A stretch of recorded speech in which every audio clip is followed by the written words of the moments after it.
Robin, let's go with Robin, says, I recently graduated and I'm actually applying for 3D artist roles. Internships in animation or games, US based. My focus is stylized characters and environment art for production pipelines. I've been working really hard to improve my skills and volunteered on animating short films during school to both help and gain experience. I've been applying everywhere, haven't had any responses yet. Love to know. Where's the magical entry door? How can I improve my portfolio to get closer to this opportunity? Let's take a look. Okay, nice. This is one of my personal pet peeves, and I don't know why people do this. Why do you have a Medusa character here on your thumbnail and I'm not seeing it down here on your characters? It's like, dude, like I want to see it. Like if it's here on your thumbnail, it could either be that you're not finished, right, and you're just using this as a picture. But I rather have something that I can see on the main cover also down here. Let's take a look at the Hades right here. Stylized stuff, sort of like cell shaded comic style. Not bad. Yep, that's the reference right there from Hades. Okay, not bad. The one thing that I'm going to criticize on this one, my friend, is the anatomy, okay? And especially the anatomy here on the back. So when you have a very simple asset, well, not simple asset, but when you have a style like this one that is not heavily textured, then forms are the next like main thing that you need to work with.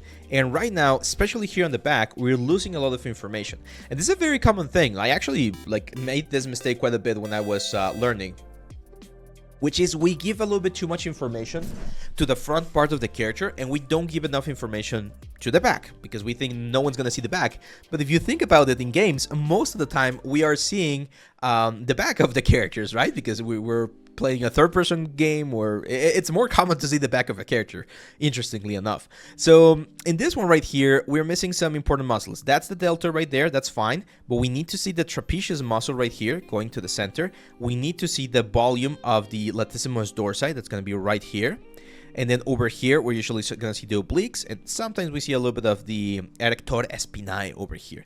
And then on this area, you can divide this into two volumes, one right here, which is the teres major and teres minor, and one over here, which is the infraspinatus, okay? So all of these muscles, we cover this on the anatomy course, of course. All of these muscles are important and we need to see them. We need to really appreciate where they are and see a little bit of the shadows and the volumes. So we would expect to see, again, a little bit of shadow right here, a little bit of shadow right here, a little bit of shadow right here to really see this as a strong back. Because right now it looks like a very, very soft back, right? And comparing this to Zeus, of course, we would expect him to be really, really, really strong.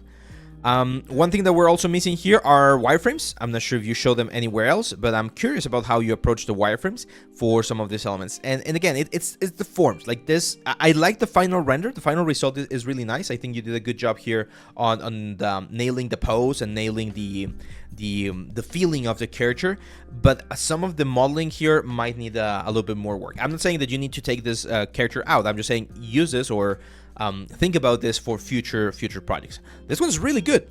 Love it. The presentation, amazing. Forms, gesture, pose, really nice. Yeah, this is great. Like I could see this on like a Disney Plus series, right? Like you did a great job on this character right here.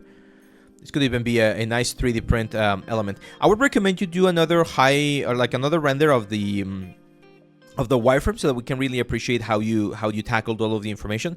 But based on the pose and the dynamism that it has, I know that it has proper topology. So this is really nice, Vladimir. This one I really like. It's a really strong piece. I would strongly recommend that you use this piece as your cover.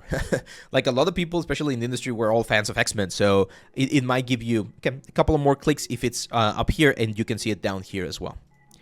And then this one is interesting because I understand that this is an original project from you, or at least I think that's what I saw on the element. The execution is fine. Like I like the execution of the modeling and texturing, but the rendering looks a little bit fakeish.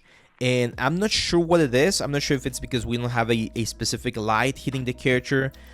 It just looks a little bit odd. I would probably recommend that you work on maybe a little bit of compositing, like color grading, like making sure certain things are not in focus.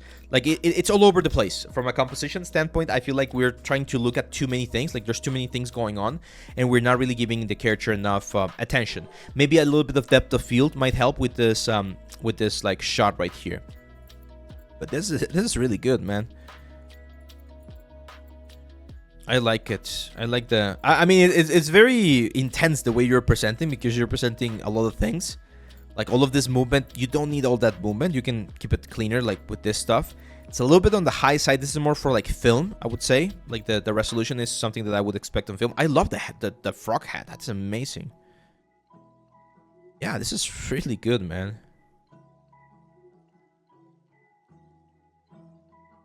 Really good stuff.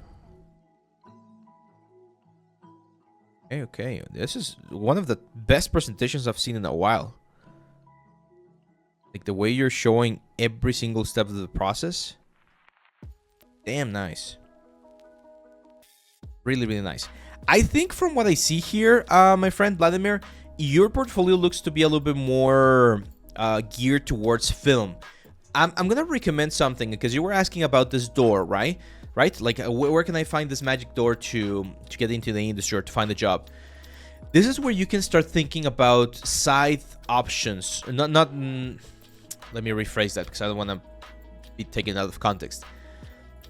The skills that you have right now can be very useful, not only on the entertainment industry, okay? So I know that with the stuff that you have right here, you might be thinking, oh, I want to work in Pixar, I want to work in DreamWorks, I want to work in Disney. Yes, awesome. Go for it. Apply to those places if you can. It's a great opportunity, and I would love if you could get there as well. But there's a lot of studios, like TV studios, that are doing commercials, right? Ads. There's a lot of marketing things that need this kind of characters. They need this kind of like elements. And yes, it's not DreamWorks. Yes, it's not Pixar. But there's a lot of, again, work out there that you could use. Even, as I mentioned before, like there's mobile studios that did this. In the US, things are getting a little bit tricky. I'm going to be honest with you. And I have plenty of friends who are in the US. And unfortunately, due to all of the geopolitical reasons that are happening around the world, it's becoming more expensive for some studios to be on the US, so that's why you might want to jump into smaller things, freelancing or things like that. But it is still possible, and there are still studios that will do this kind of work. One more character would be my advice. You already have 3 really strong ones. This one is probably the weakest one, the Zeus, but these 2 are really, really, really strong. And on this one right here, I think it's just like the presentation. I would encourage you to change maybe the light or something, because I feel like it's too much. Like there's too much information going on, and that might be a little bit confusing. I prefer this very clean render with a Jubilee, because it's clear and to the point what we're showing. And on this one, it's so many things. You can actually split this into multiple elements. So for instance, you could do a render or a pose with just the kid, and then do a render and a pose with just like the scene, right? Like the environment, and then another pose with that little character right there, like the fluffy guy. You could separate this into a couple of posts and then have the final post with all of them together. That's not something that I like recommend all the time, but in your particular case, it's definitely doable. Yeah, no, this is a very cool scene. Good stuff, Vladimir. Good stuff.